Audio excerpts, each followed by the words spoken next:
Afternoon, everybody. My name is Chris Maynard. I am presenting this. I'm a professional technician, professional technologist. I belong to IPET, I belong to SAT, and also SIC.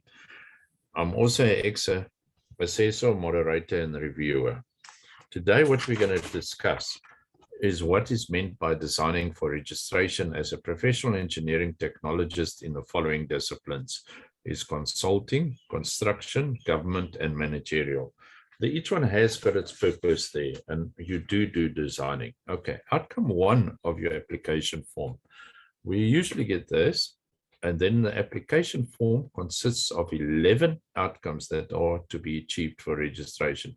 Outcome 1 and 2 seems to be a problem with applicants who have not worked in a consultant's design office.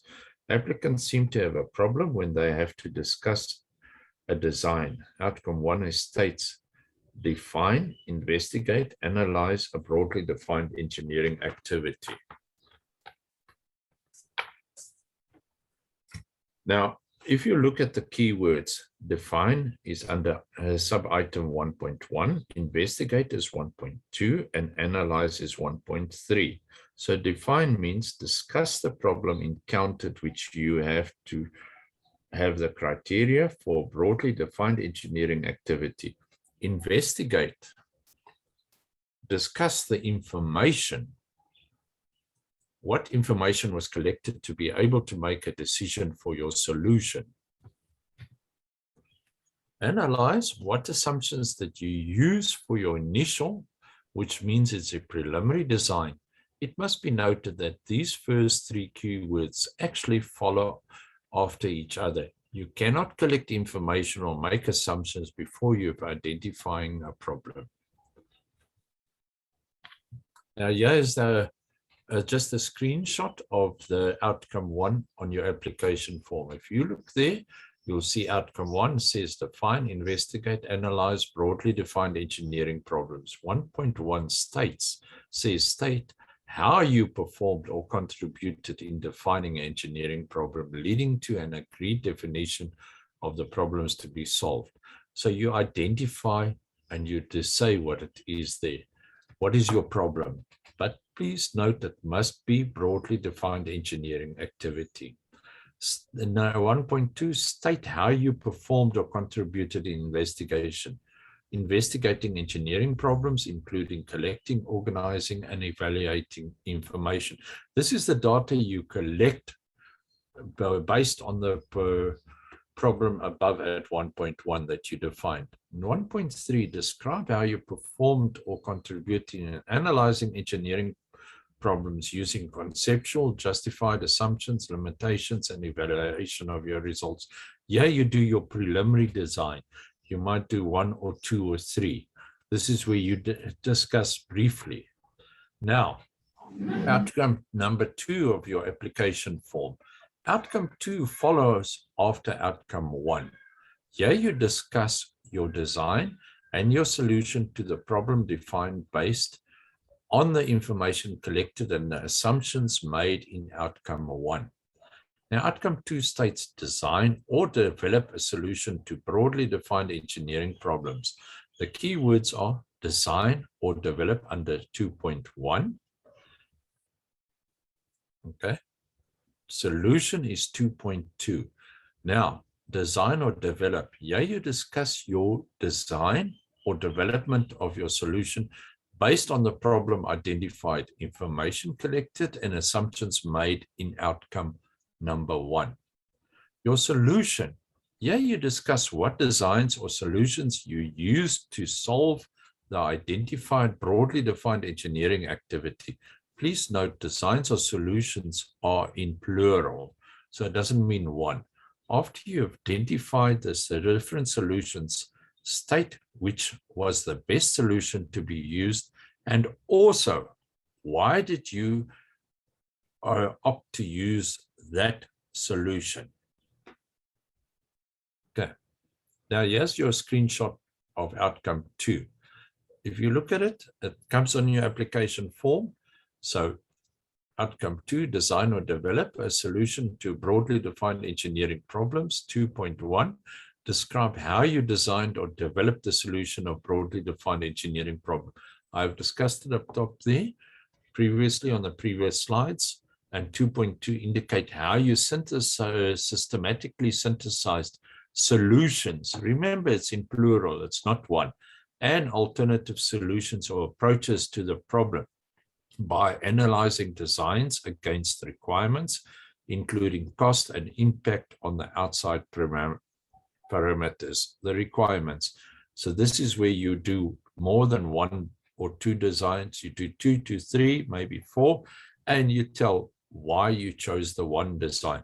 It could be due to costing, it could be due to external conditions that are required, it could be due to geological conditions.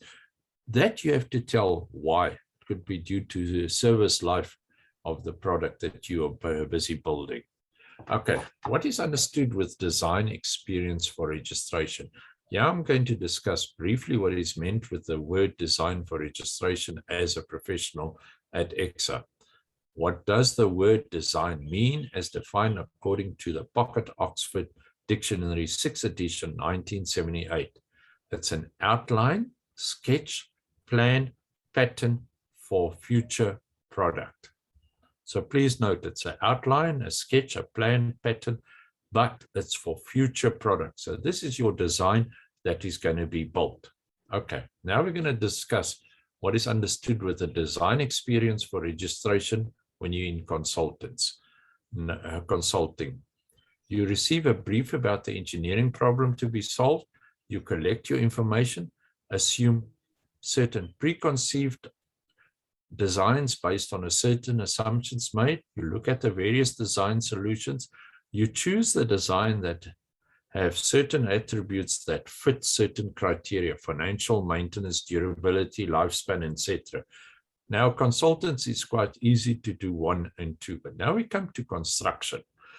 Now, here is the greatest myth, is that you work in construction industry, and if you have not worked in a design office, you can never register at ECSA as a professional.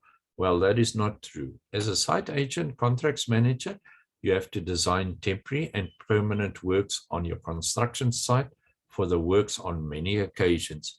You receive designs from consulting engineers, and you find that they are not viable due to various factors that were not taken into account. Okay. You look to collect as much information as possible for your design. Your assumptions are based on the information that you have collected.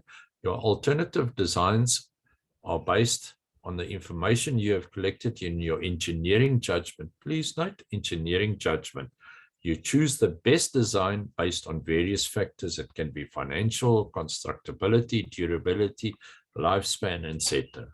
So if you work in construction, you can submit designs. You can fill in that outcome 1 and 2 because you're doing designs, even if it's temporary works, but make sure it is according to a broadly defined engineering activity. Okay, next.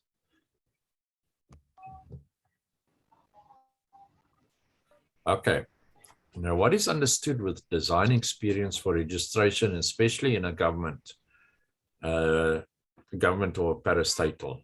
When working in a government environment, you're in a position of authority. You still do design, although you have not worked in a design office. You receive a design from an engineering consultant to be reviewed and approved. You look at the design based on the criteria guidelines of the government department or the parastatal in conjunction with your engineering experience and judgment. You look at the various options that the engineering consultant could have used using the government department criteria and your engineering experience and judgment. Okay, next. Based on the various designs, you evaluate to see if the engineering consultant has met all the required criteria of the government department guidelines and engineering experience and judgment. If the engineering consultant has not met these criteria, you discuss with the engineering consultant's representative the various options based on your proposed designs. Based on your discussions, recommendations, the best design option is put forward for approval by all parties. Okay, now what is understood with the design experience for registration, especially if you're in a managerial position and you have it in a managerial position, you can be in a private or government environment. You still do designing as you were in a position of authority. So you don't have to leave your work and go to work in a drawing office or in a design office. You receive designs from your subordinates to be checked for review and approval. You check designs according to certain criteria with your engineering experience and judgment. Designs are not just checked against a checklist without any engineering experience and judgment. You also look at the various options based on your assumptions. You weigh up the various options and see if the design submitted satisfies the required criteria for your approval. Today, we have discussed the misconception of criteria for design in various sectors of our engineering industries for outcomes numbers 1 and 2 of the engineering report, Form B2.3 ER.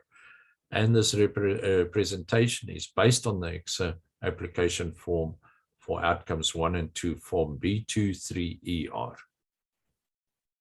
Okay, and thank you. And if there are any questions, we can discuss now. The floor is open.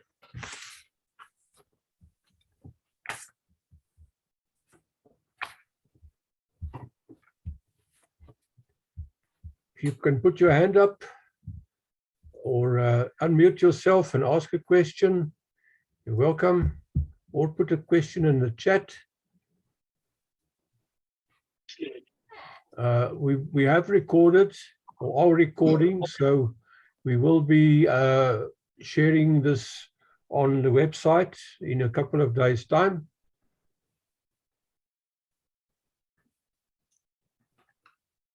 Michael, do you have a question? Mr. Mhlanga? Thanks, Johan.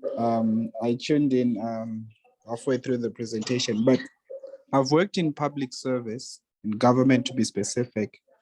So I just perhaps maybe wanted to ask, because we generally find it difficult to register when you are in the public sector, because most of the work that we do, we are reviewing designs that are submitted by consultants. So the question then will be, how do you package your submission? And because also there's not really formal mentorship that happens in the public sector. And we are also desperate to register, but we think the experience that we get, it is valuable. But when you're looking at the outcome, sometimes when you want to start on the journey to compile your documentation and to see where you take the outcomes and how to put together the report, you start to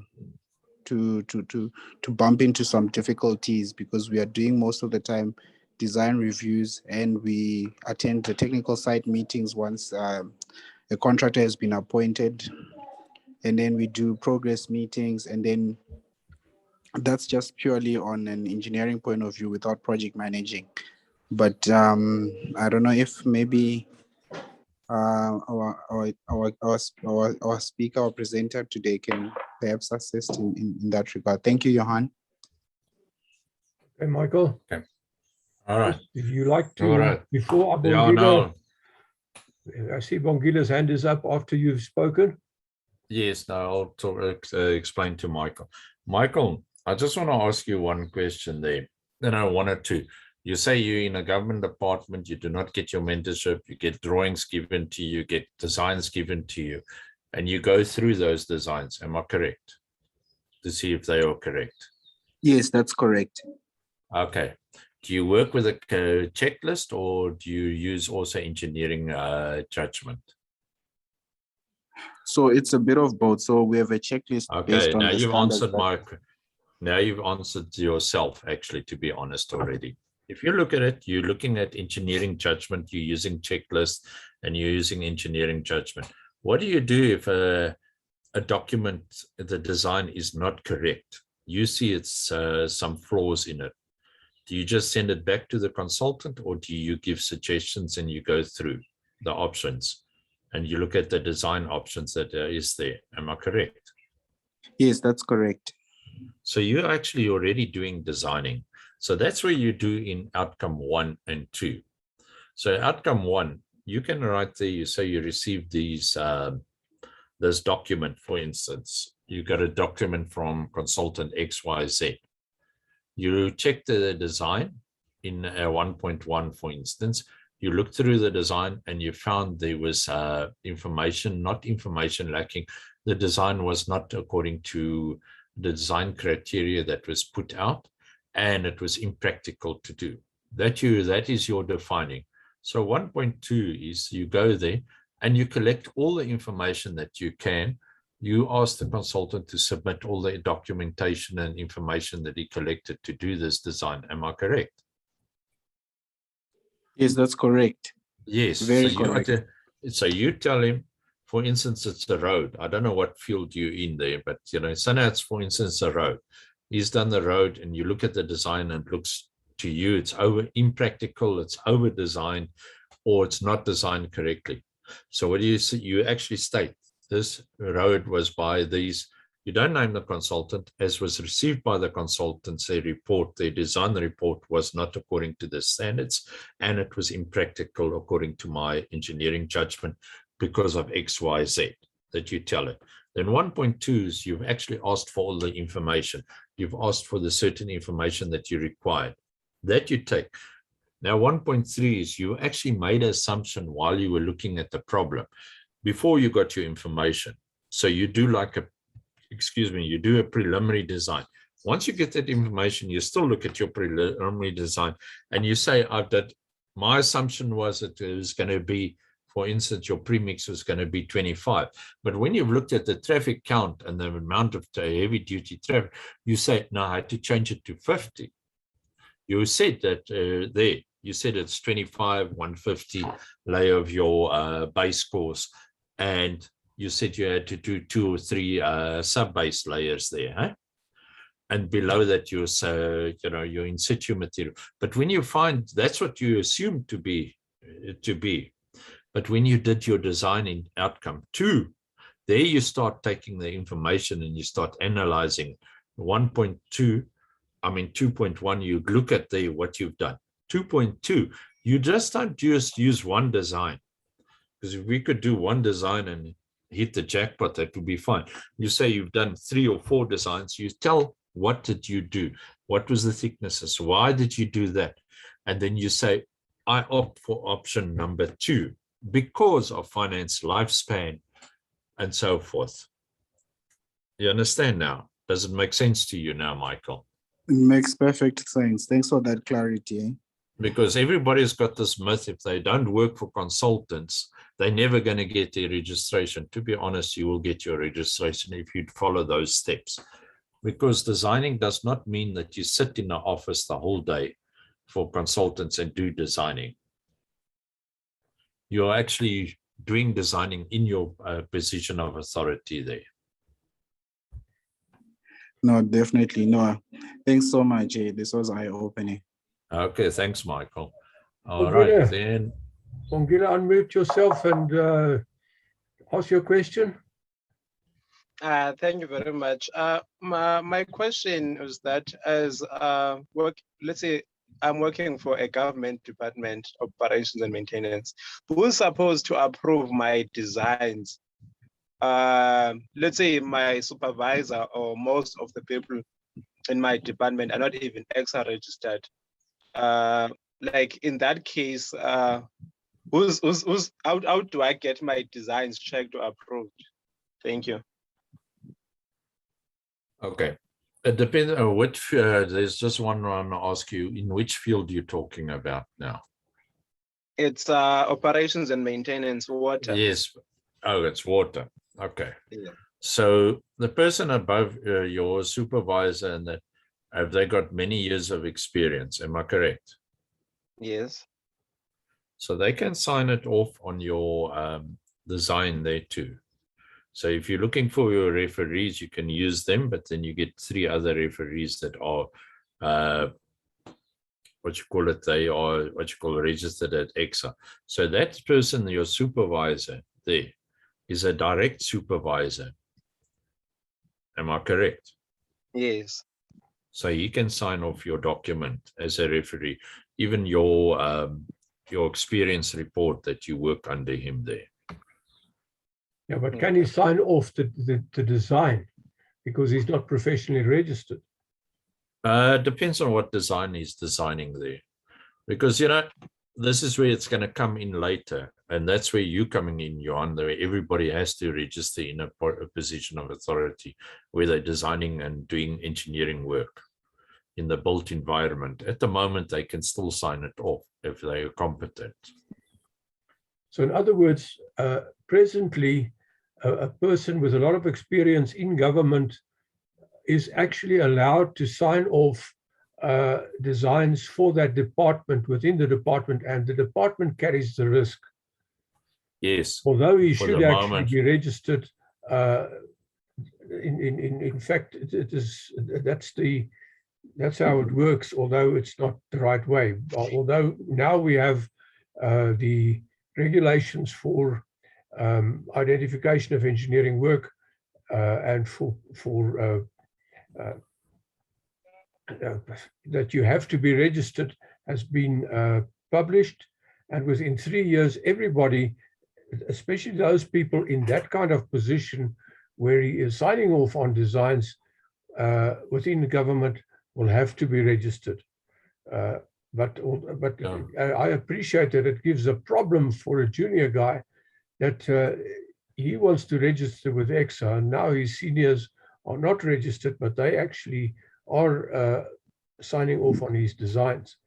And then it's also difficult for such a person to get referees that are registered, because ECSA want to have referees that are registered, but because most of these people work with consultants and people on construction sites, overseeing the construction of that stuff, then they can get someone there that knows them, that are registered, to be able to sign, to referee for it. Yeah, I just want to make one more did we comment answer your there. question? Bongile, did we answer your question? Yes, sir. Yes, sir. Yes, sir. Thank you. Okay, what I just want to say too is, if your referees are registered by ECSA and you're doing water, for instance, civil, but you also work with mechanical engineers, and then you're allowed to use them also. But it must be people that are working with you. It's not necessarily a person that is civil. You understand? Yes. Because what the referee is there to see your ability, your engineering ability, not your character. It's not a character there. But as I said, it's up to 2 years. The guys have got about a 3-year grace period before they, the regulation comes in. After 3 years, a person that is senior must be able to be registered and sign off the documents and designs for any designs there. Otherwise, he has to work under a person who is above him that is registered, who takes the responsibility. Thanks, Chris. Okay. Lindsay, you're sitting in the shade there. Can you ask your question? Good day, guys. Just a question, just for clarity. I wanted to find out, I'm currently in construction, so the drawing came back and they asked us to do a stabilization C1 at 98 mod ASHTO, and they asked for the mixed design of how we actually want to do it. So the steps that I took was I took G2 sample, and then I tested it at 1% cement 2 and 3% for UTS and ITS. And then I made a judgment to which one should we use with the spacing. Would that be considered within the outcomes, or is that not part of it? Thank you. Okay. All right, that is a part of the outcome there, but you must also show your engineering judgment, and then please look at the one document, RO2 STA, PEPT, PCEPN. Make sure that it does fall under the definition of a broadly defined engineering activity, or if you're going to do for technician, that it falls under a well-defined engineering activity. So you must make sure, because that is what you're also doing on site, and you do it on a regular basis. But it does, when you're looking at your cement content, your UCS, you're looking at the cement content and you're deciding on how much it will be, and it is also you're taking certain factors. So you must also be able to explain that if you're going to use that. Why did you choose that option? Why didn't you use the 1%? Why did you use the 2%? Or why did you use the 3%? Or if your cement didn't work and you chose lime, why did you choose that? What was the factors involved in that? Does that help you now? Do you understand where I'm coming from?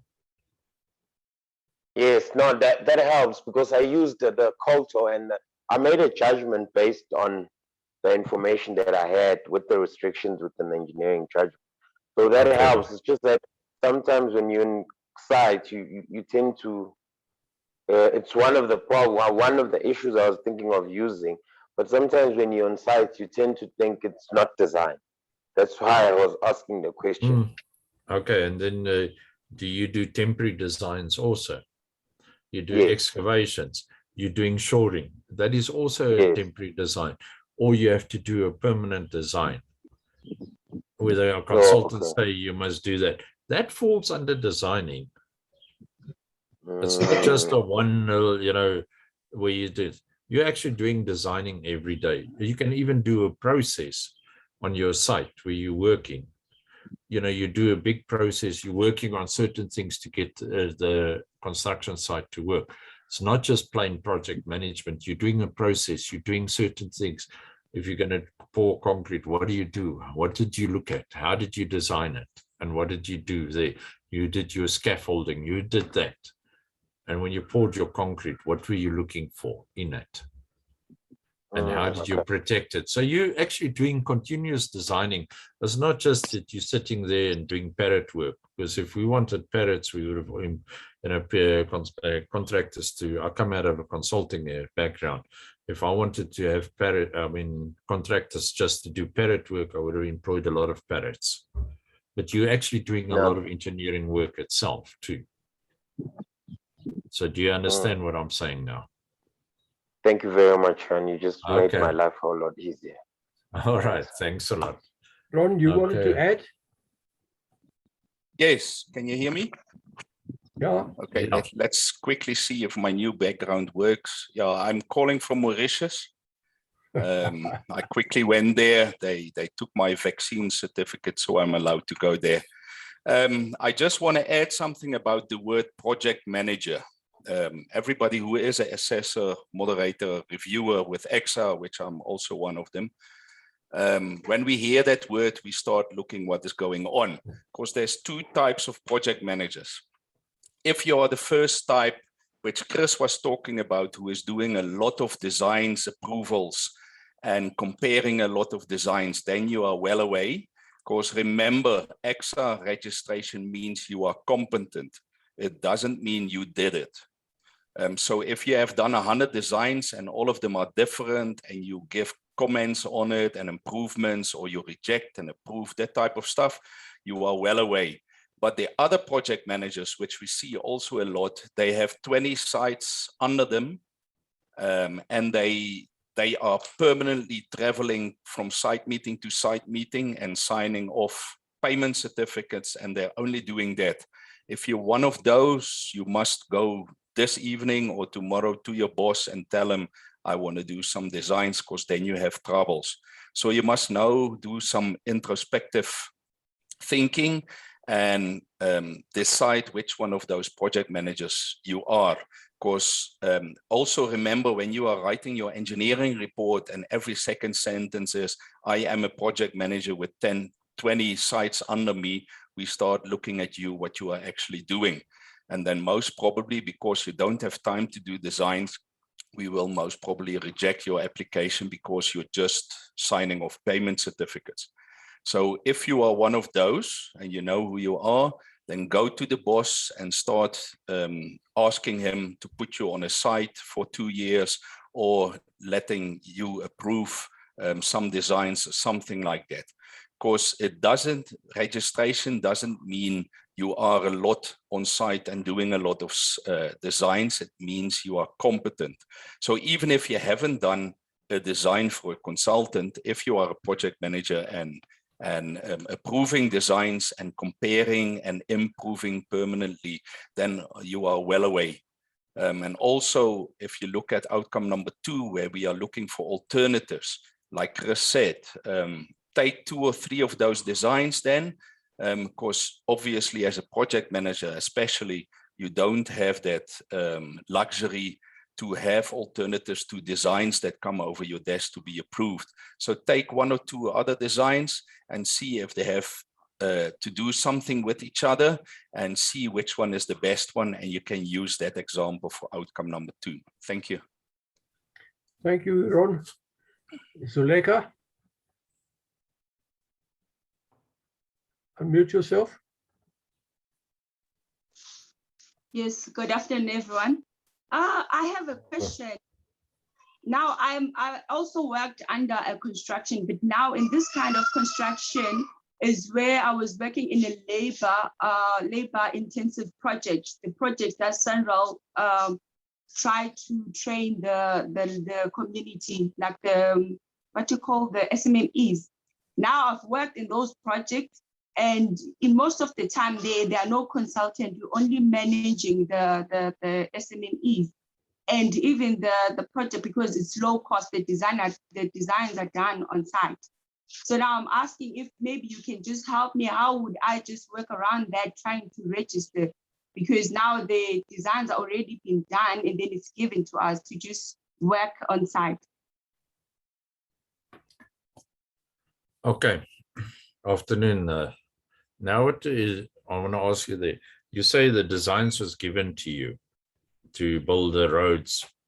Is it roads or channels, or what are you building? We're actually building a low-cost project, roads. It's a roads where we have the layer works, and then we use macadam and sort of a UTFC that it's run on top. So it's a construction of roads, and there's also a bed drains and cabs. Okay. So how did you go about doing that? You just took the drawings and you built it accordingly. But sometimes on site, you find out that the situation, because they don't really have the drawings on site, you find out that the space is not there because we can't do the earthworks because of the cost on site. Mm-hmm. So they give us that, and then we alter that on site based on the conditions that we find on site. Okay, I want to ask you, you say you base that on the conditions on site. So you just, how do you go about it? You do calculations, or you just with your eye and you change it? Yes, we do calculations. Now that's also designing. If you can prove that you do that designing, for instance, you say they said the layer works had to be X, Y, Z, and then you came there on site and you found out the ground conditions is not what they said it was. How do you go about it? How do you solve the problem? That is designing also. You don't have to have, everybody's got this big misconception that you have to have a 20 and a 30 or 300 million rand job. Those things don't mean much to us as assessors, and Ron will also back it up. What we're looking for is the competency. You can do a 10,000 rand job project. If it's got that outcomes, the required outcomes, you can say, what we're looking for is your competency. So you say you get a condition that is not the same as what the drawings was given to you and said, and you found, how do you solve it? This is what we're talking about in designing. You don't have to sit in the design office for consultants and do a design. If you're doing the road design, then you find that it's a different conditions, ground conditions. How did you go about to solving it? How did you collect your information? And does it fall under your as I said, for a technician, it's a well-defined engineering activity, and for a technologist, it's a broadly defined engineering activity. Do you understand now what I'm talking about now, Zoleka? Yes, it's a bit clearer now. What do you mean a bit clearer? It should be perfectly for you. Because you actually gave the answer already to yourself when you told me. When I asked you if the conditions are not there, then you design yourself. It doesn't matter, even if it's a kilometer of a road or half a kilometer, or even if it's 100 meters. How did you go about to solve that engineering problem? You understand? You know, they will tell you it's a low cost and it's, you know, the ground conditions is perfect. And when you come there, you find that it's actually all in a clay position. It's almost like a wetland. How did you solve it? Did you go back to them and give them a design and tell them that it's nothing?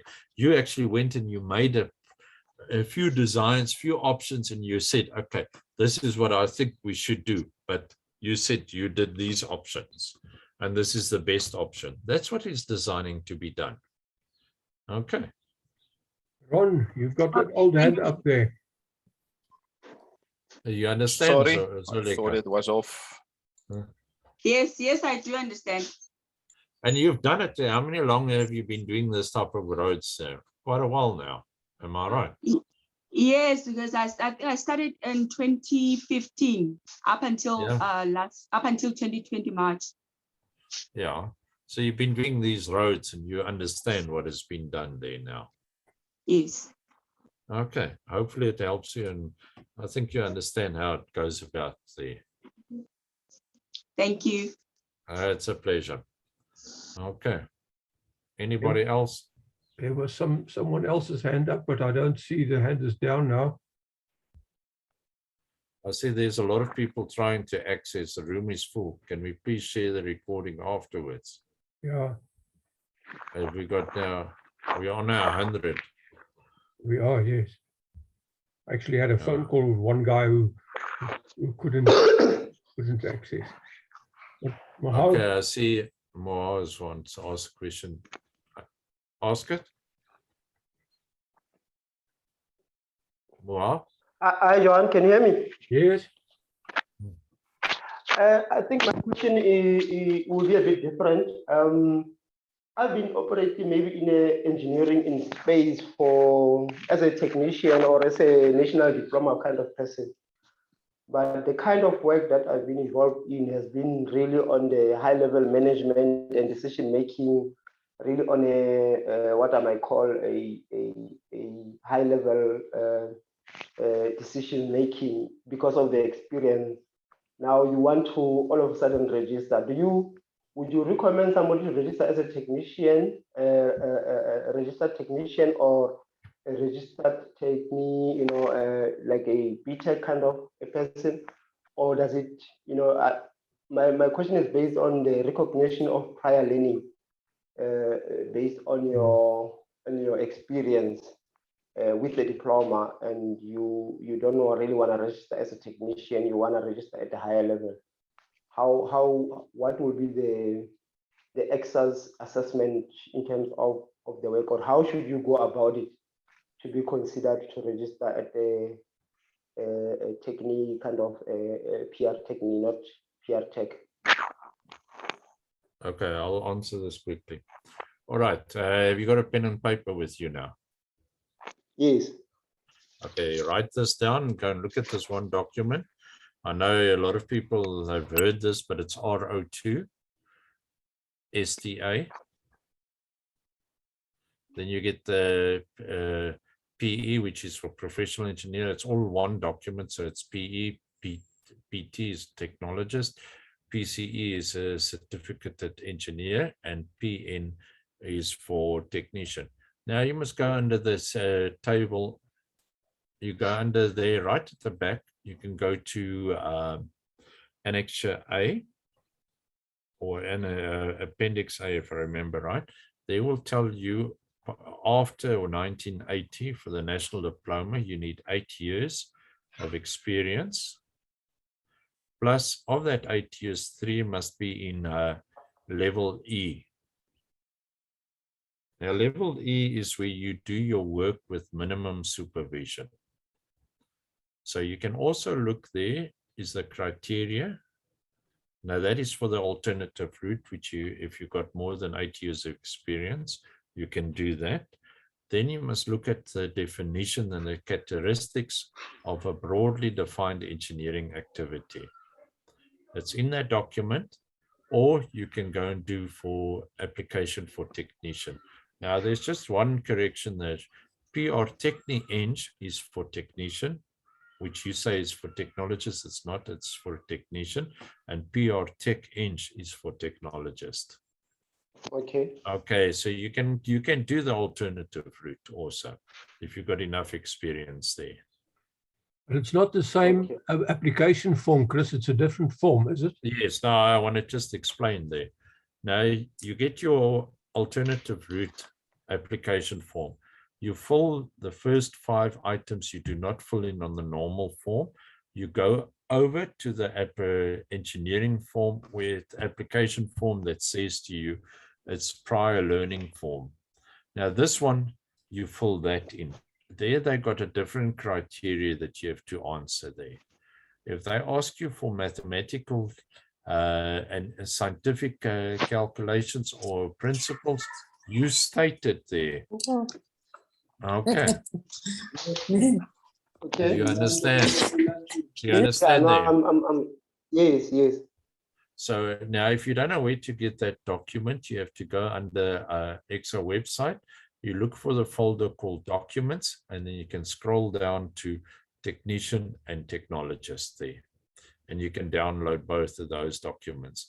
And also, when you're completing your forms, look on both of the areas for technician and technologist. There's a guideline of how to complete your registration form. It's a little bit older than what it should be, but there's a lot of information and explanation done there. And on your on the RO2, I'm going to read there, you must go to table 7. There is in the table format that will explain to you what is required for each outcome. And then if you want to, you must also go to RO8 PT or PN. There it explains the criteria we as assessors, interviewers use to check if you are competent. So these documents are very, very important to do your registration. Okay.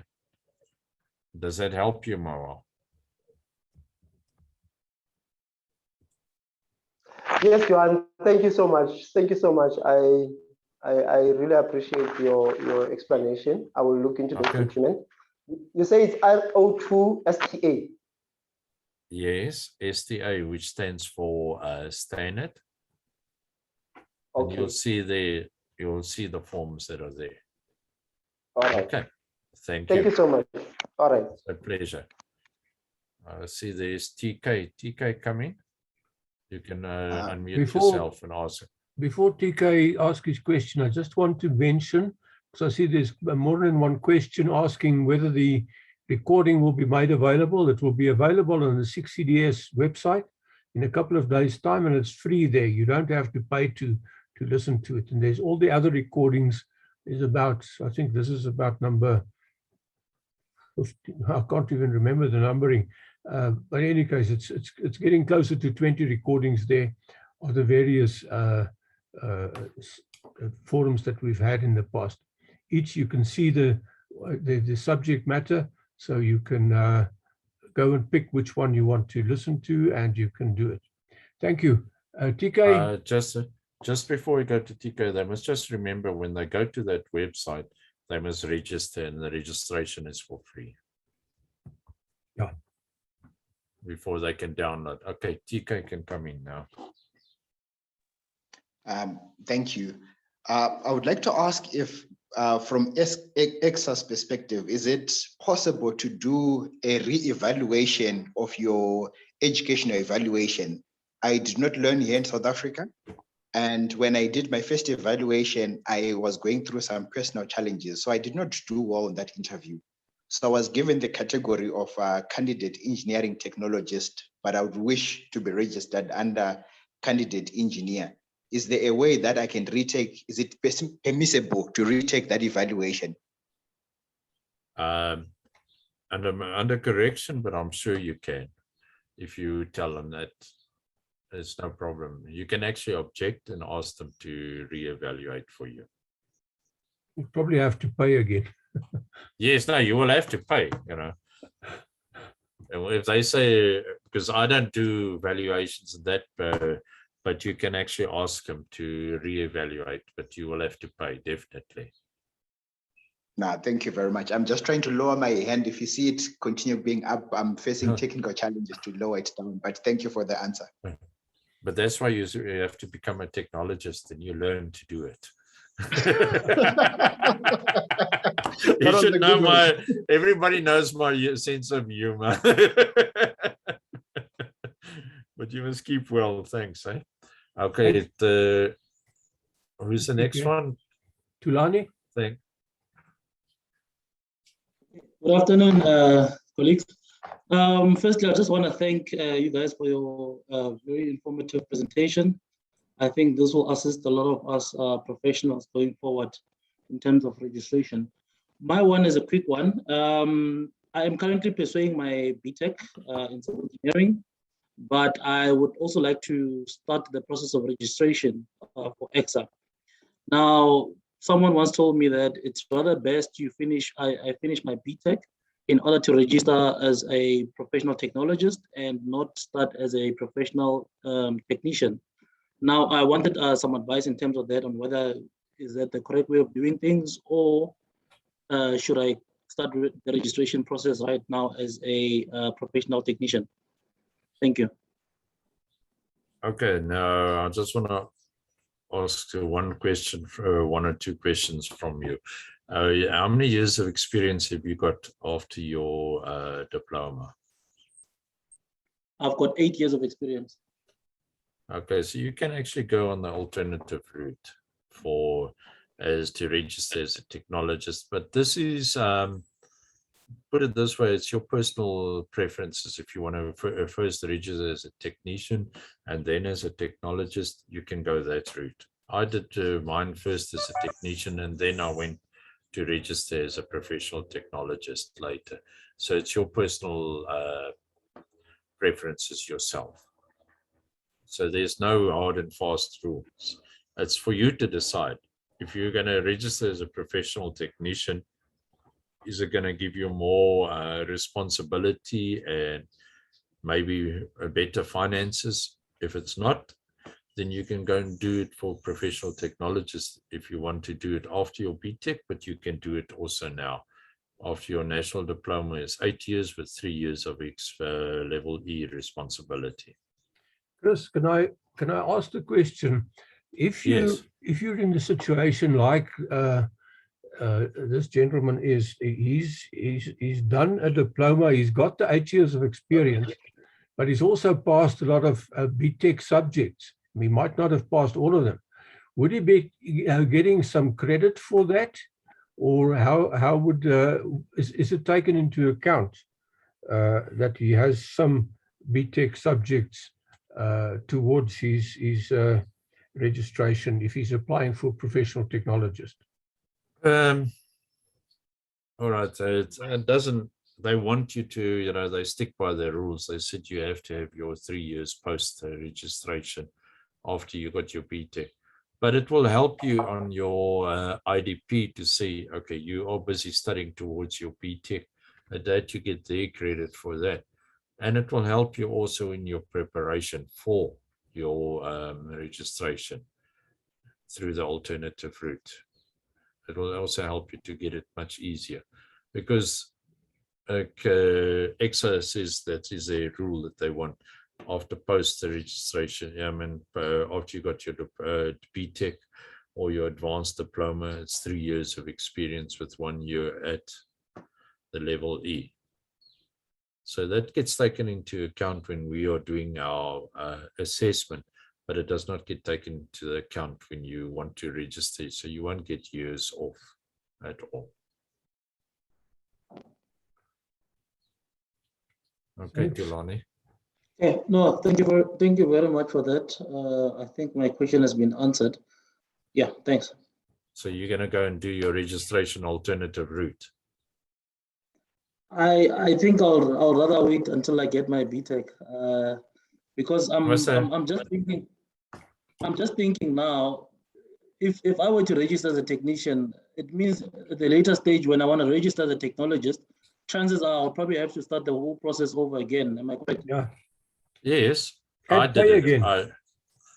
Yeah, you only pay half the rate, or then you pay about half the amount.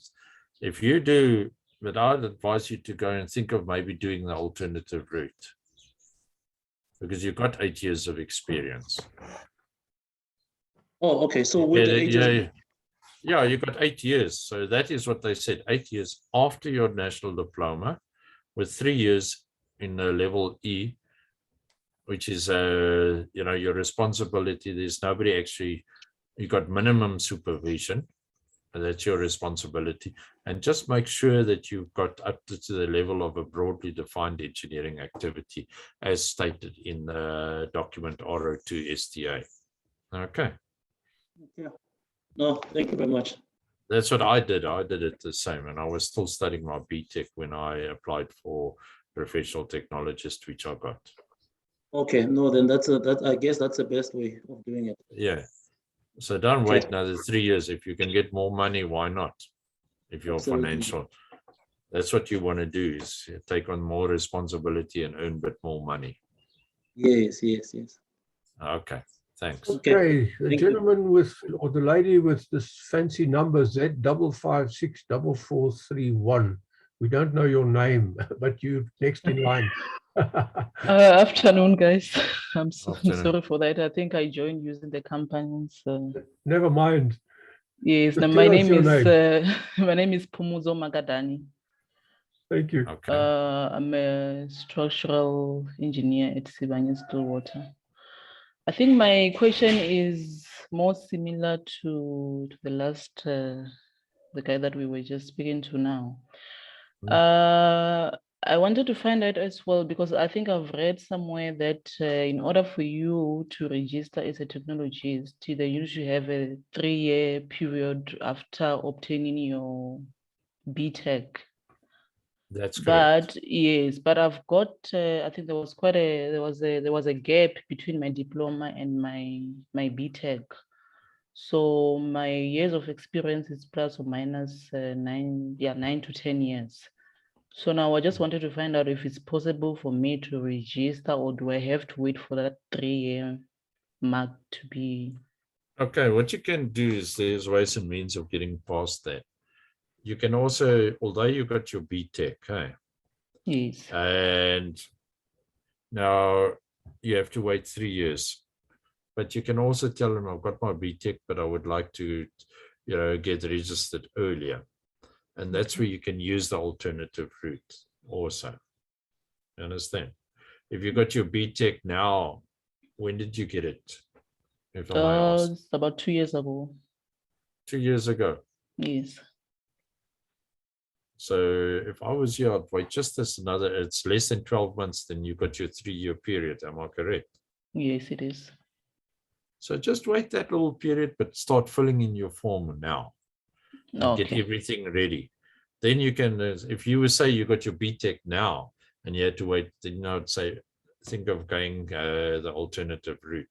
But you're so near to it, nothing stops you from submitting your documentation already. Before, on the date that you got your 3 years, you submit it in. Then you'll get your register.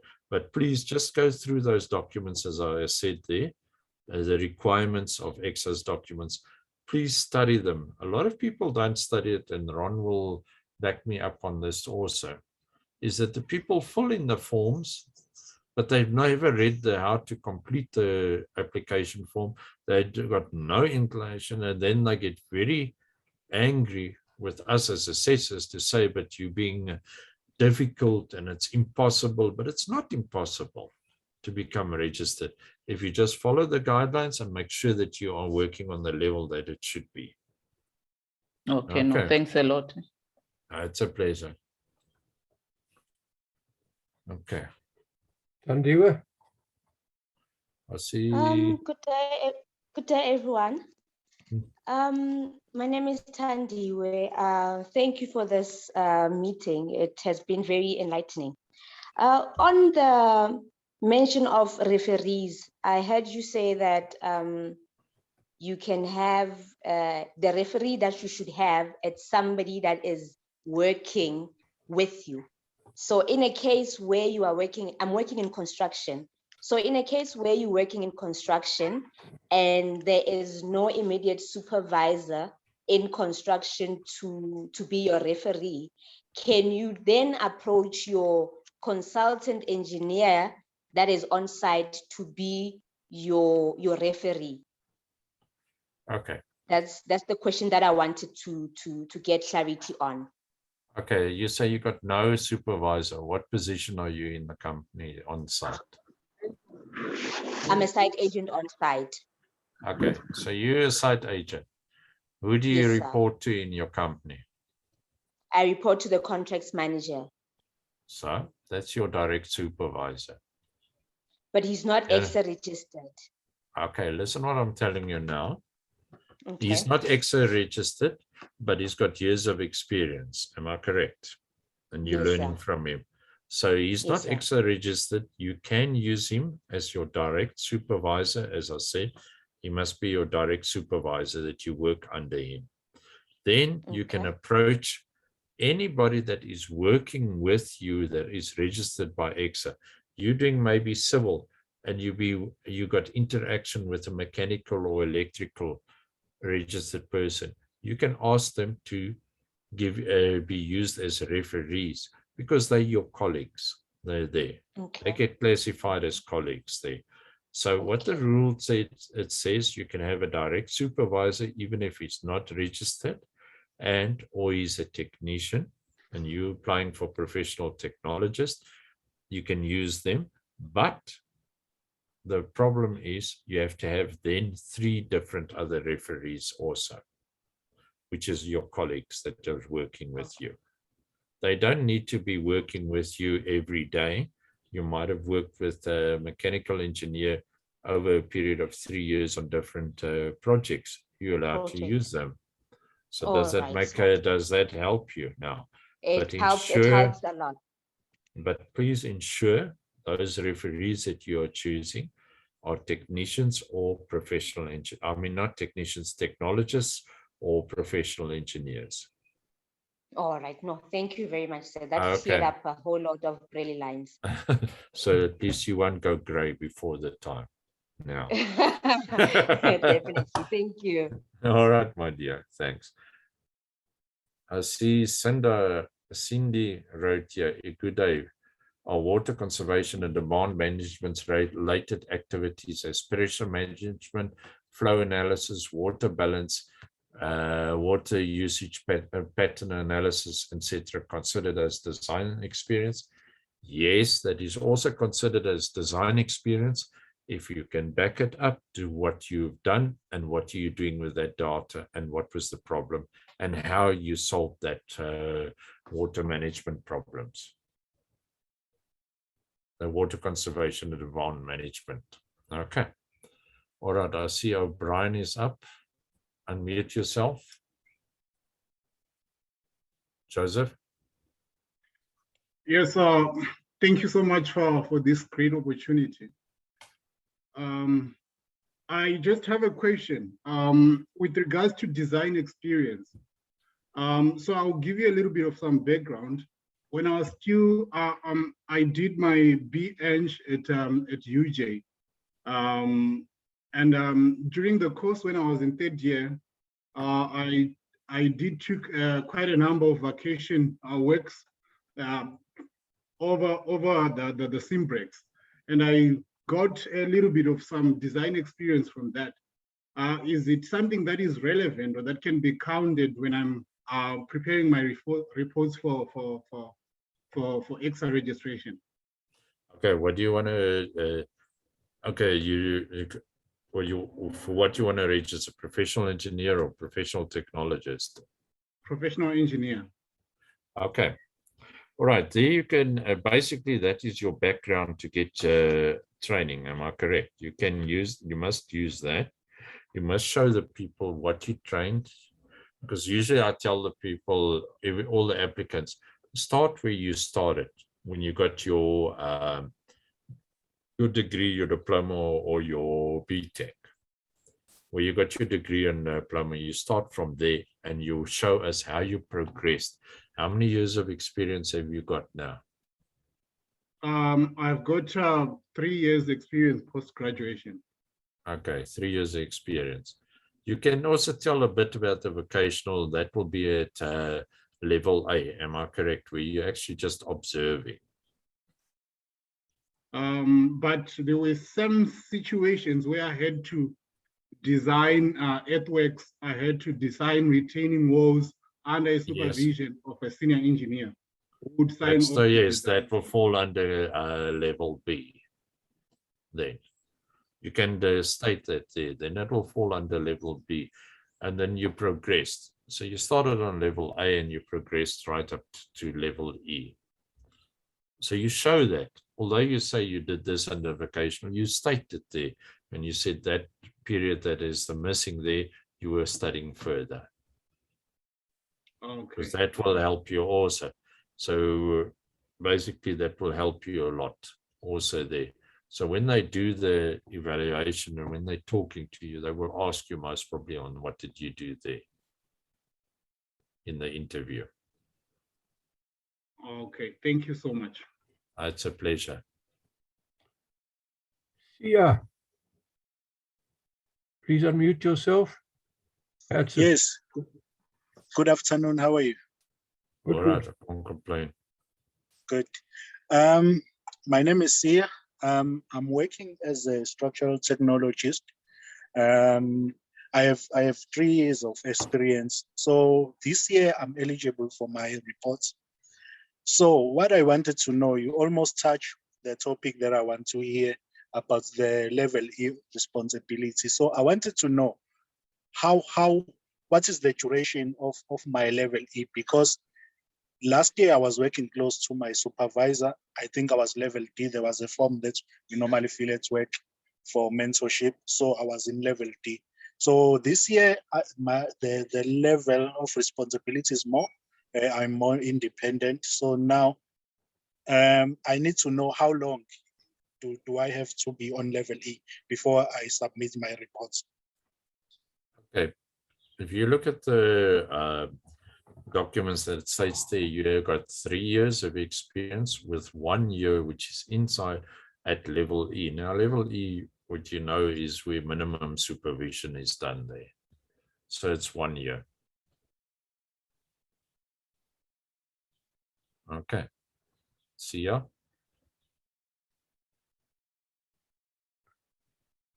Are you there? You seem to have muted yourself, Sia.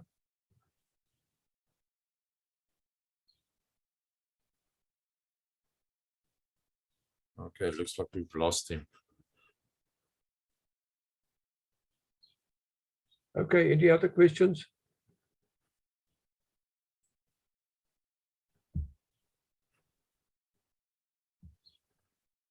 Surely there must be some more questions, please. Ah, there's two others. Sia has unmuted himself. Let's. Yes, thanks. Thanks so much. Sorry, guys. Sorry about that. Yeah, no, I think I was answered. Thanks so much. Okay, it's a pleasure. Okay. Thanks. Estorina. Hi, yes, thank you. So what happens in cases where you changed jobs and then you do no longer have contact with whoever who was supervising you in other in previous positions? Can your work still be signed off by the current supervisor? No. You have to try and trace your previous supervisor, and if they do, you can't trace them if they've left the country or if they in another place where we don't know and they're untraceable, or if they've passed away.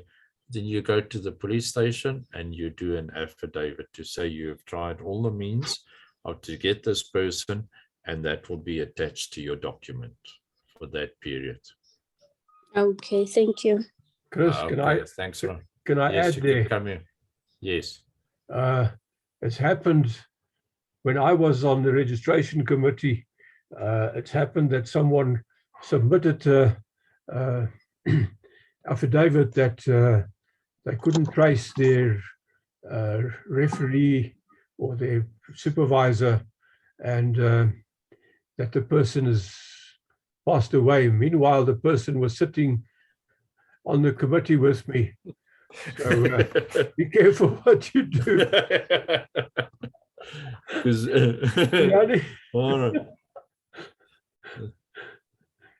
Because we also check to see if you're honest. That's what one of the code of conduct is there. Yeah. Okay, Yanni, you have a question.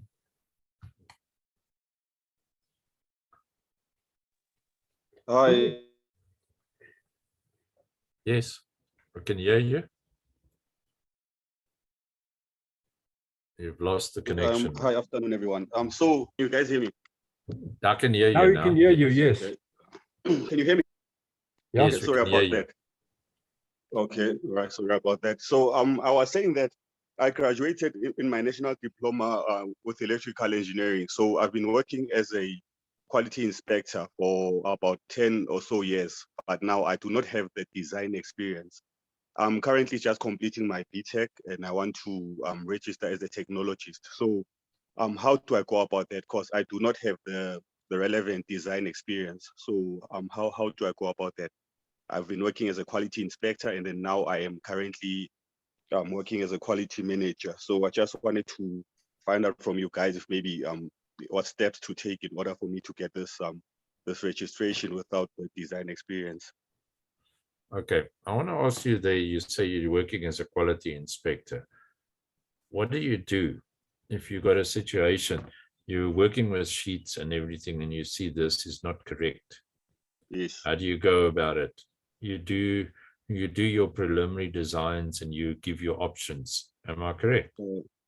No, so basically, if maybe something is not according to what the customer had required, we need to come up maybe with a plan in order for us to ask if we for a concession, for example, and then we can be able maybe to update or redline whatever drawings we need to redline, and then the documents, if we need to put in that extra portion which was missed, maybe we put it in, and then both parties signed, and then we also update whatever design documents and QCPs, your inspection check sheets, and the quality plans as well. Okay, but that's what I'm coming to now.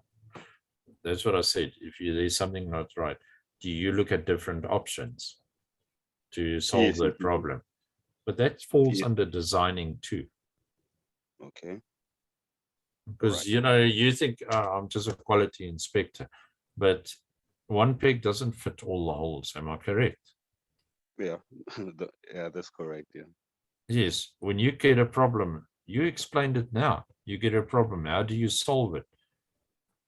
You don't go as standard. You actually go ahead of it, and you use your engineering judgment, and then you go to your people above you, as supervisor, and say, "Listen, this is a problem. This is what I suggest, but I've looked at these options, and this is the best option." And that's the way you work. Am I correct? Yeah, that's correct. So you're doing designing. Okay. Don't think the word is designing that you have to go into a design office. The work you're doing engineering, designing, engineering judgment.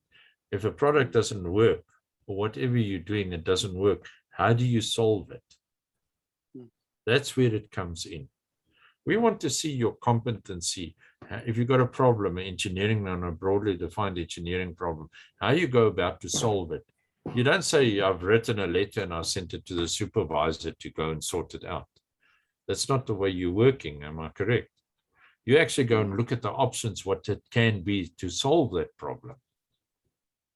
Okay. All right. All right. Question answered. Okay. Hopefully it opens your blinkers and gets your mind opened up. Am I right? No, thank you so much for that. And then with Okay. regards, I've heard you speak about references. Maybe, for example, the guys that you used to work with, maybe your supervisors and managers. So do I need Yes. to go back and track to go back and track and find each and every one of them and then include them in the form? How does it go about? Yes, you have to. You have to go and do. And as Johan said there, please ensure that don't just make an affidavit that the person has passed away. In the meantime, he might be on the board assessing your work. You never know. World is small. So you can always write a letter to them and then they can look at your document and they can email it back to you. You know, we're not in the old age in the days when me and Johan worked. We had to post everything and hope that the post office was actually very good that time. The letters used to go to the destination. Now we've got electronic format. So you just email it and they look at it, they sign it and they send it back to you. You know, we've got electronic age now. We must use that. Okay. Hello. All right, I think we've lost him there, Johan. No problem. Taylor? Afternoon, everyone. Just have one question. I am a project manager for one of the state-owned companies. So the consultants, they do the designs and they present the options. So from there, we have to review them. But now, how do I then write that into a report whereby the options have already been provided by the consultants, and we just have to look at those options? Then they already have provided us with their preferred design. So now going about it in a report, how do you do that? Because the options are already there. Okay, who chooses the options? Yourself or does the consultant choose it? The consultants, they go through different design options. Okay, how do you know it is correct from the consultants? Do you use a checklist or do you use any engineering judgment in that? We do have guidelines and specifications that So we use to review. So you're actually doing just through guidelines and specifications. You're not using engineering judgment. Am I correct? Yes. Yeah, that's a problem because you must actually also, if you're doing something like that, then you must also look at your engineering judgment, because the guidelines is then you're not working at the level of a broadly defined engineering activity. That's where you're using the guidelines, but you're going out of the guidelines and you're using your engineering judgment. And you're actually solving the problem that is there. Because who says the consultants have done the correct design, although they've gone through certain options? Have you picked up any documents that is not correct? I mean, designs. Yes, when you review, you start questioning. Then from questioning, that's when you start, I will say, refining the designs based on what are required.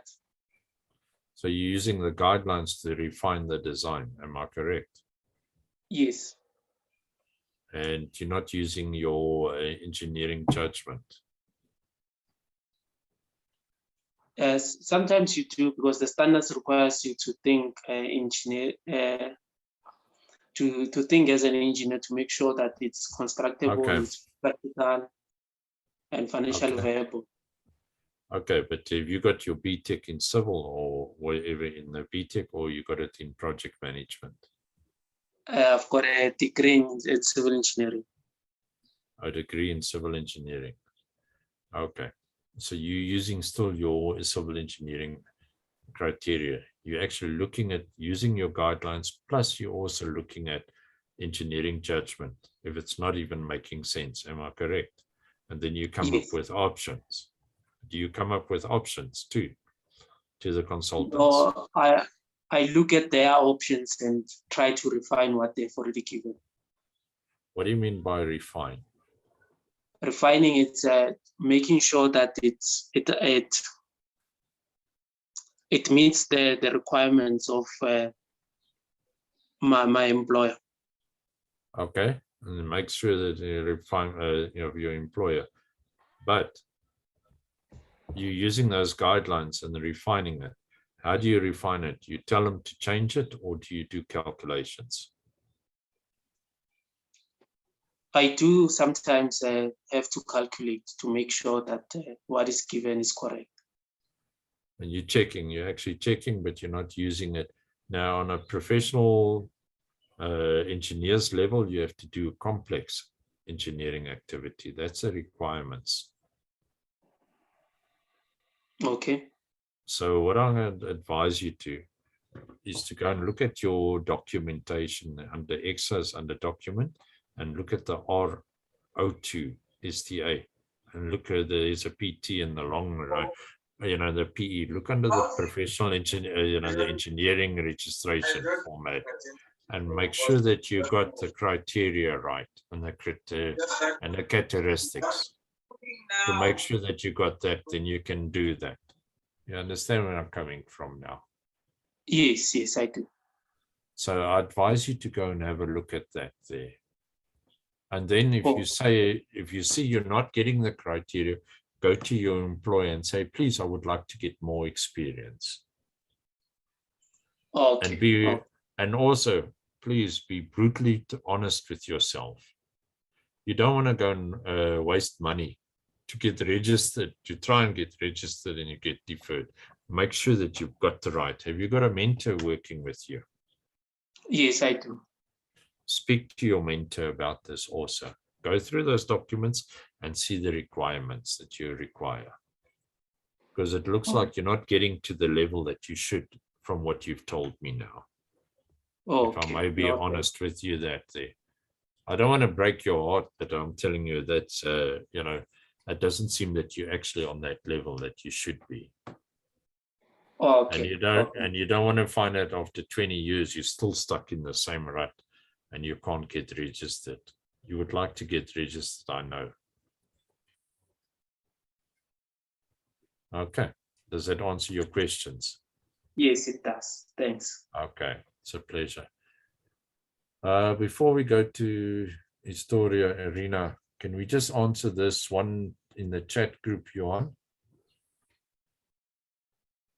May you please give advice or tips on how to pass the PR interview? What are the competencies you are looking for during the interview? Okay, your professional interview, you have to know your 11 outcomes. You must understand your report. Make sure it's your report, not your friend's report that you've written and got into there. Make sure it's your own work, and don't be overconfident. Be confident and please do not sit there and use the words etc. and this is done long time ago. Then we know you never wrote this report yourself. And practice before you come to the interview. Make sure you know how to set up your presentation with the different formats that you're going to use. If you're going to use the format of PDF files, make sure that it does work, and make sure if you're going to use it in the PowerPoint that you know how to use your PowerPoint. It's very irritating for us to sit there and see the person battling for 5 to 10 minutes to try and get his PowerPoint. You only got an hour and a half for the interview, so make sure your presentation is 15 minutes. Keep to that time. Try not to get more, because then it can also be a negative effect on you. And that's basically all that you have to understand. Okay. Ron, did you want to add something? Yes, that PR interview, especially that presentation in the beginning, it's only 15 minutes. So if you haven't exercised beforehand and suddenly we are sitting there for 45 minutes, which most of the time won't happen, the panel will cut you off after about 20 minutes. But you make a very bad impression if your presentation goes over for 15 to 20 minutes.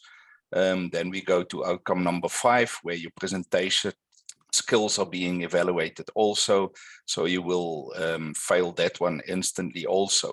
But then I must say that if your presentation is of a very, very good quality and everything is contained in the presentation that the panel members are looking for in the interview, they are prepared to go to about half an hour, because then most of their questions will be answered in the presentation. So if you can go to somebody who already is registered and did the presentation, they will tell you instantly what is the panel looking for. And if you can contain that in your presentation, so under every outcome is the answer that the panel members are looking for, you are well on your way of passing that interview. Thank you.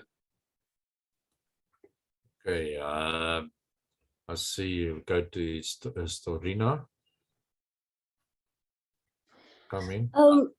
Yes, I think I might be on the same situation with the previous participant. My company is using, I'm in the solar industry, so we use for our implementations, we use the engineering, procurement, and construction companies. So what happens is they before they implement, we will do the in-house designs, but we use those designs to compare what they are giving to us. So would that also still count, or it has to be something that is going to be implemented? Okay, so you say you do your preliminary design. Yes. So you just do separate preliminary designs, and you decide on this preliminary design. Am I correct? Yes. The consultants do their own design, and then you compare. Yes, because okay, so basically that preliminary design that you are doing, you are actually doing your own designing. So that is fine. That falls under designing. And if you're comparing it with a consultant's design to make sure that they didn't over design, you're also checking at the same time. So that also falls under designing there. So if you say you're doing, for instance, a building, you do your preliminary design, you collect all your information, and you make sure, and then you get the consultants to do the same, and you compare, that's fine. You're still doing designing. Okay. But you must do your preliminary design then on your own. You might not go to the depth of the consultant, but you're doing it on the, make sure it is on the broadly defined engineering level, or it's an activity, or it's a well-defined engineering activity for technicians, and it's a complex defined engineering activity for PR, for professional engineers. So make sure that it is the correct form, the level you want it at. Okay. Thank you. Okay, I see there's in the chat. Who wants to add something? I quickly want to add something. Chris is talking about broadly defined engineering problems. Technicians are solving narrowly defined engineering problems, and technologists and engineers are actually, there is a difference between the two. The engineers think, but engineers and technologists are solving broadly defined engineering problems. If you want to know exactly what the difference is from a panel member's view, if you look at the design of a bridge, a technician, the narrowly defined problem is designing one of the columns of the bridge, while the technologists will design the whole bridge. So that's the level of which they are talking when you're talking about broadly defined problems. Thank you. All right, I see Aisha spoke here. Good afternoon. I'm not sure if this has been covered yet. What defines a complex engineering problem, and an example could help. Thanks. Okay, I think Ron has basically answered that. Am I right, Johan? I think so, yes. Because basically a complex engineering problem is where you're using the criteria specs, but you're going out of the specs, and you must be able to explain why. Your guidelines. So that's it. Okay. Anybody further? Seems like that's answered. Any more questions? I see we've lost a number of people, but obviously they have finished their lunch and they're back on the sites and things like that. Okay, there's one more person with a hand up, also with a fancy number. Please proceed, tell us who you are and ask your question. Good day, everyone. My name is Albert. I just want to find out, for a well-defined engineering problems, let's say I've developed or designed a solution for improving a certain plant or a system in the plant, and then I went out on tender, and then during the tender process, one of the suppliers comes up with a more detailed solution to improve my problem that I'm having in the plant. Can I take that solution and use it as my own design, or must I stick to my own design? Okay. All right. What we talk about the code of conduct? You must be honest. So when you write there in your report, you say, this is my design. And then you can say the supplier came up with alternative design. You've looked at it and you accepted it, but you must tell us why you accepted it. So you can't just say it's your design. If they came up with a design. So you can say, my design, this, I defined these problems, but or during construction, the supplier came and they came up with an alternative. And they asked me to look at the alternative, and you looked at it and you agreed with it. But then you showed how you did your calculations and that, and why you allowed them to use the alternative. So in other words, if their design is considered to be a better design or a more economic design, still achieving the same outcomes, then you can use it. You can just not say it's your design, but you can use it for the project. All right. Okay. Thank you. Tebogo? Okay, thank you. Afternoon all, and thank you for the presentation. Very insightful. Just have a quick question on my side, but it will require me to just give a little bit of background. So, so in 2016, I submitted my mechanical candidate engineer. So I submitted my application for registration, ECSA, and then in at the time I had 6 years experience. So in late 2016, I went for a professional interview. And then mid 2017, I got feedback that I was unsuccessful. So the registration was refused. So I didn't decided to go to what we call, I didn't appeal the decision. I went for a review. Advisory, you call it. Advisory interview, they call it, yes. Yeah. So I went to an advisory interview. We engaged with the reviewers.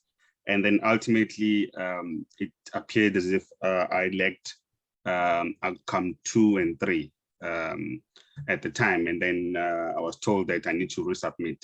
So I then left. I didn't resubmit. I then acquired experience, of course, elsewhere. I went overseas. I did some couple of work as well. Now I want to attempt again registration. My question basically is, with the resubmission, do I take into account the feedback of the advisory interview, and with the new application just only submit on sections where I didn't meet the outcome, which is basically outcome 2 and 3, or I resubmit a totally new application from scratch? And I now have 11 years experience, so that also has to be taken into account. So I just want to know, with the resubmission, do I just take into account the refusal as it is, or can I take into account also the advisory feedback and just submit my experience after 2016 to date, or must I submit my experience, a full complete report from 2010 until to date? Thank you. Okay. First thing there, you must resubmit complete from 2010 up to now. That will also show the progress of your growth. Remember, that was deferred previously does not get taken into account. It says if you completely a new application. Okay. Chris, I would suggest that he submits a new application from scratch with all his experience. No, I said, that's it. I said all the experience from scratch. And- Plus and- he has to do, it's as if it's a new application complete. Yeah. Past doesn't get taken into account. But what he must do is on that advisory he was at, take into consideration what they said to him. When he's filling in his application. Does it make sense to you, Tebogo? Yes, I'm answered. Yes, thanks. Yes. Because No, after because I time, know- ECSA says, no, they don't have your own old application because they don't want to go look for it, or it's so deep in their records that they have difficulty finding it. So rather submit a new application, and you still have a copy of the old one, so you can use all that plus add with it and make sure that you submit a new application, because you want to get registered. You don't want to be deferred again. And so I would make sure that, that I look at it, and you're much more mature now as an applicant, so you can submit a much better application now. And so I would submit a new application using some of the old experience, obviously, but don't even refer back to the old application. Just go for a new one. Okay, there's just one thing I just want to make a note. If you're filling your first form, your application form, it's on the second page. They will ask you if you're reapplying. You say yes, I applied so many years ago, and that's it. If it's 10 years, they don't keep the records, because that's what ECSA does. They get rid of it because you can't keep all the applications there. Good. Because it's in the code of conduct. I see Cindy, what should the presentation cover? Is there a template? Well, the presentation should just cover your experience, and then the 11 outcomes on one of your projects or your few projects there. That's all. It's 15 minutes. We don't give a template out because each person has got his own individuality. That's what we allow for there. Okay, then Gore. Does a design or problem you solve on a construction site have to satisfy all 11 outcomes? Read the first three. It's actually outcome 1, 2, and 3, and 9 and 10. That is where you do your designing and problem solving. Outcome 5, and the rest is basically your ethics and your project management there. Okay. All right, I see there is Kanimamba.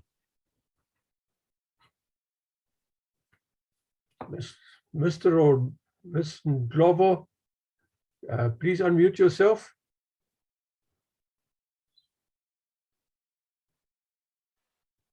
Hi, afternoon, everybody. My name is Kanimamba. I'm an electrical engineer. I only have 1 year experience so far. My question is, can one use designs of a project that was not implemented yet due to lack of funds or other issues for their engineering project for submission with ECSA? Yes, you can. Did you do the design? That's the question. Yes. If you've done the design, yes, you can. Oh, so it doesn't matter whether they were implemented or not. Because you see your first outcome 1, 2, and 3, and 9 and 10. they interlink each other. So look at that.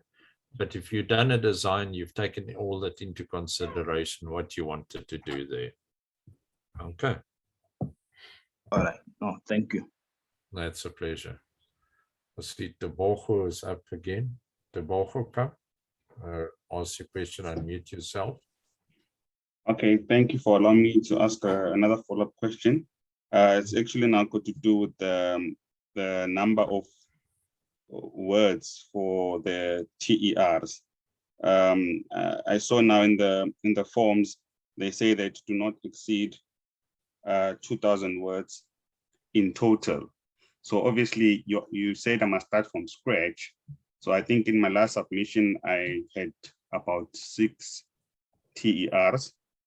So then I'll have to add another, because I've changed now position, I think 4 times. So I'll probably most likely have 10 TERs in total. So my question then is that the total number of words must be still 2,000 for all combined, or no. per TER? How does it work? Basically your TER, I think it is 2,000 per TER, their maximum. Okay. All right. Then. So basically, if you're going to say you've got 10 and then you're going to put everything in 200 words, I don't think it's going to be working out at all. Yes, that's what I'm asking. Because, yes, yeah, just read your documentation there. If I remember right, under correction, it's 2,000 words per TER. Because we get some guys that are given us 10 pages on one TER, and it's actually very tiring to read through that.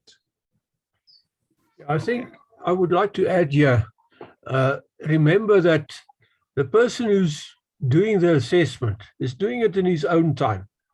He's not doing it, he's not a full-time paid member or a paid staff member from ECSA. The people that do the assessments are people like, are your peers, the people that are other technicians, technologists, or engineers, and they look at your application in their own free time. I used to, when I was working for Transnet many years ago, and I was on an assessor, I used to sit on the airport waiting for an airplane, doing assessment, sitting on the airplane, doing an assessment while traveling, sometimes on a Saturday night at home, or a Sunday afternoon at home. So it's all in your own time. So remember, take that into account. Don't frustrate the assessor. Make it easy for the assessor, and that you will be registered easier. Read the instructions. Once you've done halfway through your stuff, read the instructions again. You can't read those instructions too many times.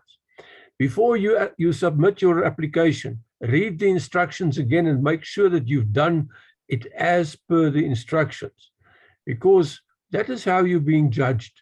You are being judged by other people like you, but we look at how can you actually interpret the instructions. If you can't interpret the instructions, you won't be able to interpret a tender document. So we look at how you actually fill in the form. That's part of the judgment. So don't frustrate the guys, and make sure that your language is right, that your spelling is right. Get someone. You've now submitted this thing in English. It's not your first language, and get someone who is much more better than you than to read it in English and edit it for you. It's nothing as so gives such a bad impression as an application that's full of spelling mistakes and full of language mistakes. That it gives a very bad impression, and you will be having difficulty getting registered. So that much from me. Paul, you have a question. Unmute yourself, please. Thank you. Thanks. Good afternoon, everyone. I just wanted to follow up on the question of the design that you are doing, and then the project it stopped due to funds. if ever you did the designs and you did the calculations, but now for the design to be approved, you would have had to go and do the drawing. So the project was stopped because, like, what can I say, all processes were seized because the funds won't be there. So you did the calculations, but now you couldn't take it to a stage where you take it to the draftsman so that it can go for approval on the paper. Then are you able to submit that? Yes, you can. You can submit that because if it is your design, it's your calculations, and it's your thinking, then, and your engineering judgment and your engineering design, you can submit it. Because we don't say you have to have it up to beginning to the end of one project.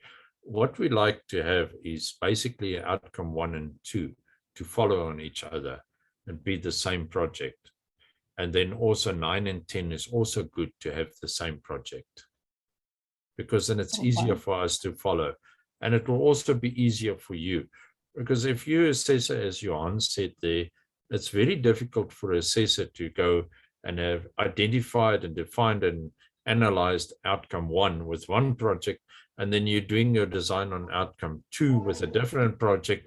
We don't know what was the criteria that was required, what was the engineering problem. So it's better to have 1 and 2 and 9 and 10 to follow on each other. Also, thank you.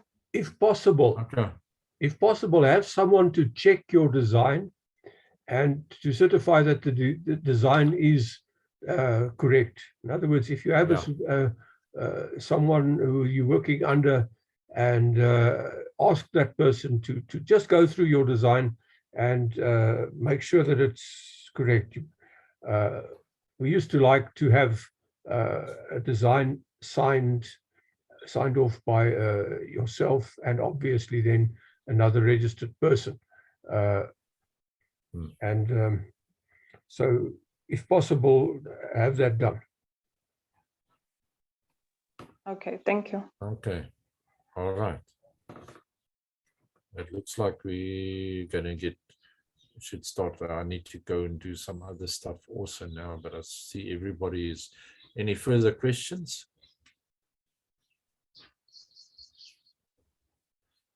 All right. There's one more question there. Whoever SH is. Yes, good day. How are you? Fine. Introduce yourself. My name is Sipo. I'm a mechanical engineer.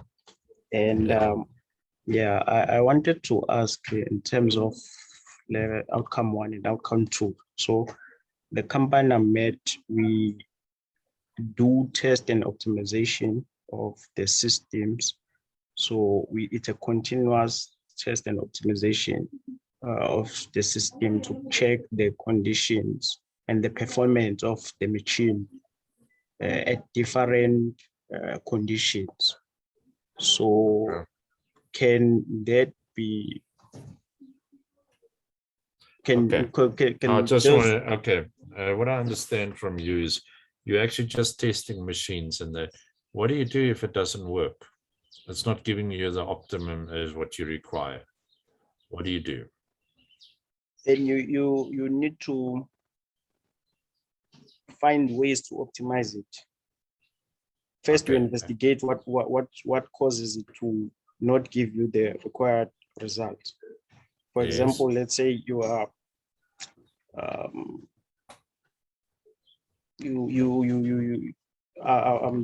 a coal mill. So now I need to know the performance of it in terms of the coal distribution on the pipes per se.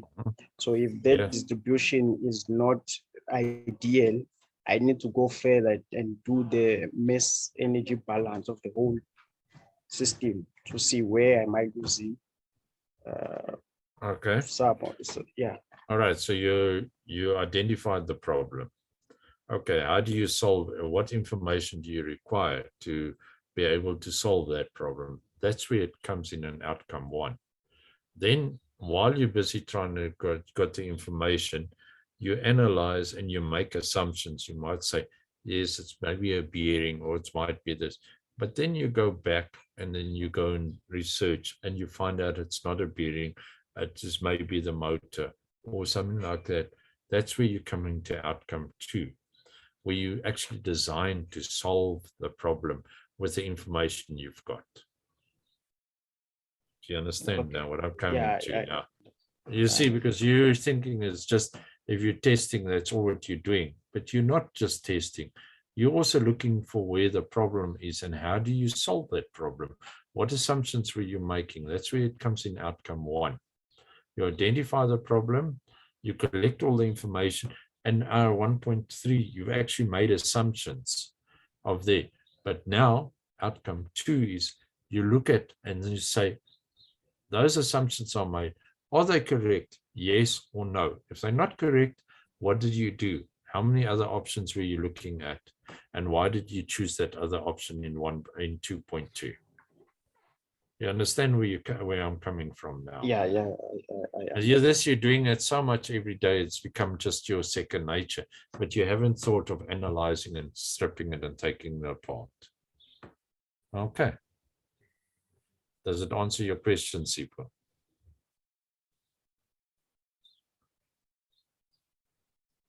I see my pause up again. See, Sipho is unmuted. Yeah. Can I go ahead? Please, yes. Yes, Karen. Okay. Sorry. And I forgot to introduce myself. Yes, sorry about that. I wanted to ask my options if they are based on the operations. How can I say that? Like, if I'm having the different options and it is based on improving operations. Or what can I say? Option 1, if I didn't put this thing here at the door. Okay, what field are you in? And which field are you in, if I may ask? Okay, I'm working in the railway industry. So, okay, the problem was to improve operations in a, what do you call that, a plant. We had only one entrance. So if we were to place the second railway there, then we would have had, we won't have an entry and an exit point at the same place. So I wanted to ask that I'll do the same calculations, placing this thing at different places. Does that make it a complex a problem? Okay, that will, Johan, I'm going to give this over to Johan. You actually in his back garden, because he does rails and that. Okay, he can answer that quickly. Well, what I'm understanding is that you have to do a design for a yard or something, and that you have limited space, and that you now have to make do and see. Basically, the problem, the more limitations you have, the more complex the problem becomes. So you need to analyze and see how you can overcome the problems, taking into consideration the various standards that you have to work to, and the limitations that you have. So the more complex the more difficult it is, the more complex the problem is, and so you need to be able to show the various assumptions you made, the various things you tried to solve the problem, and to show that it was not an easy situation to solve. Am I correct?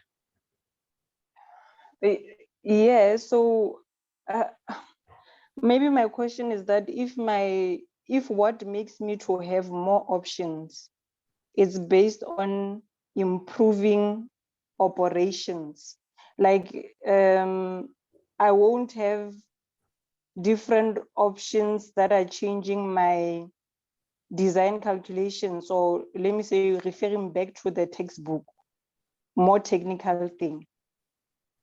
So in other words, you cannot change the physical layout. Now you have to solve the problem by improving the working and the physical train working situation. Am I right? Yes, I will be doing a thing. Yes, I will just be changing out the layout to improve operations. Those will be giving different options. So you will be putting forward a couple of different layouts, couple of different and showing how that would improve operations, and so yes. So yeah, so that is for registration, that would be acceptable to show that you have addressed the problems in an acceptable way, and how you have overcome them. Okay. All right. Thank you. Okay. All right. I think we're basically done now, Johan. Any other questions? We've been at it for 2 hours. Vuyani? Hi, so just one last question from my side. So the next step from here, is it to get the forms and then to fill in the forms? What's the next step from here? Because now I've asked the question with regards to if we don't have design, and then you've answered that effectively to me. So I just wanted to find out what's the next step from here. Do I get the forms? Like, how do I go about registering? Okay, you get the forms from the website, download them and start filling them in. And with that is under ECSA under the folder documents, and you can get the forms, download them and start. First, read the instructions. No, I'm not finished. You get to download the forms, read through them, then you go to instructions, and then you start filling it in. Okay. But then you must look at the various documents and the criteria that is required for your level that you want to register as a professional engineer, or a professional technologist, technician, or a professional certificated engineer. So there are different criteria, but read through them, get the forms, go through the forms, and then you read the instructions, because then it will make sense to you what is going on there. Okay. And right. Please don't think it is a 10-minute or 5-minute job. You're going to spend about 50 hours. I think you know that too. Okay. Please read it, change it, read it again. And what I always tell the people, give it to your worst enemy to read. You know why? Yeah. Not to your friends. Your enemy will be brutally honest with you. He will try and break you down and everything. If you give it to your friends, they will be worried about their friendship if they criticize. Okay. All right. But be Okay. brutally honest with yourself on that. So if you write a part, walk away, come back after a day, or if you want to do it in a day's time, and then half an hour or hour, and you read there and you say, "Ish, this is not what I wanted." That's why it takes so long. Remember, this is an advertisement. This is your, basically what it becomes down. It's like interviewing for a job to make sure that you know what you're doing. How do you prepare for an interview? Do you just go there and you know nothing and then you say you know everything. No, you need to do your research and know about the company, stuff like that.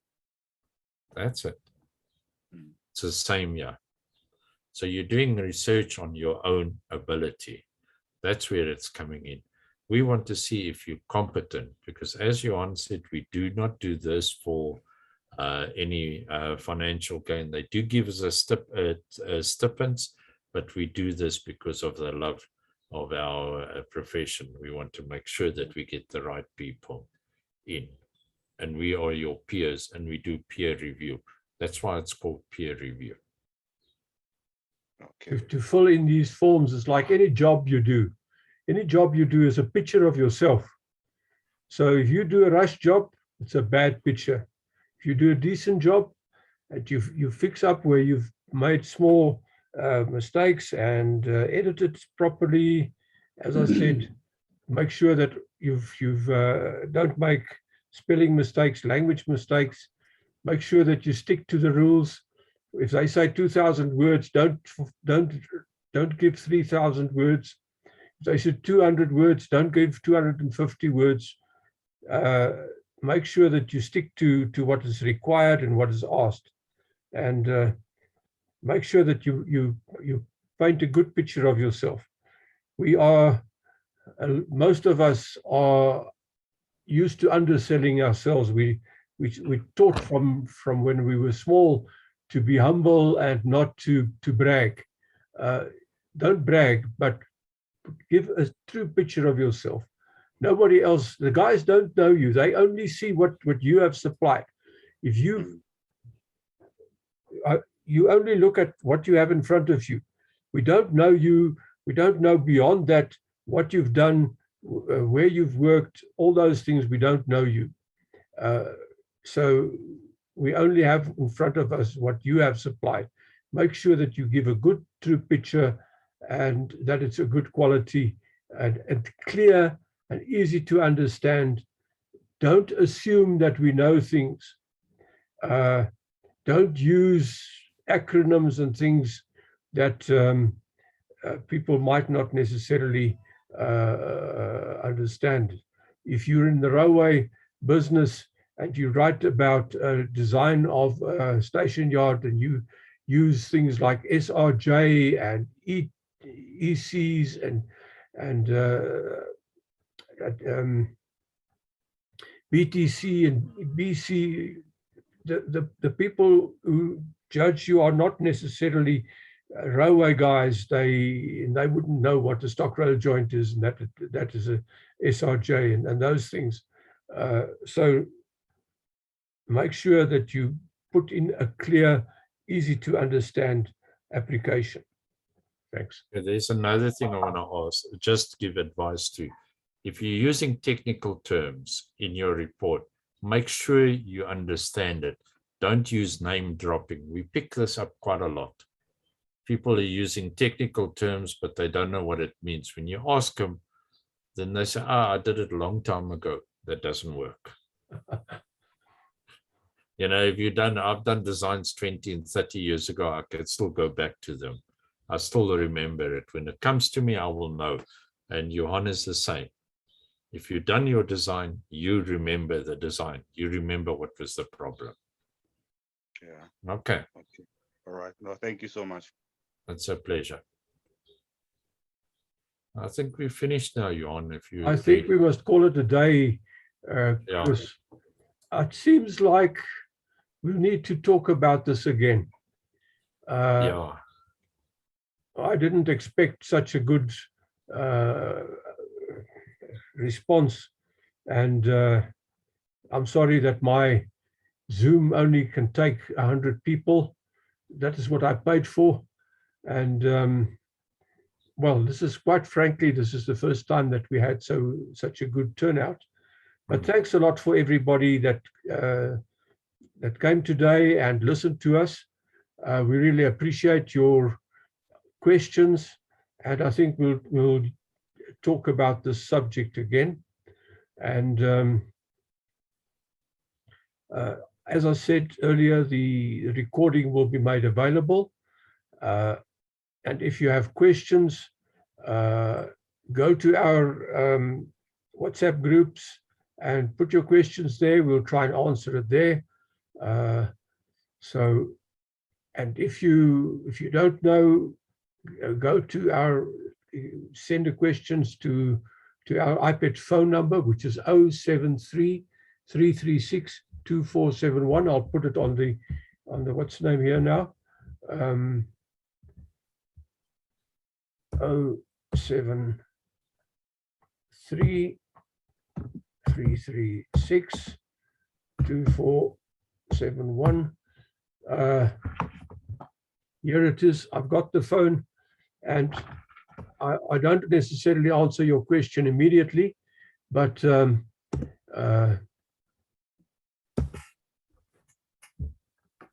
trying to get this thing to put the thing up.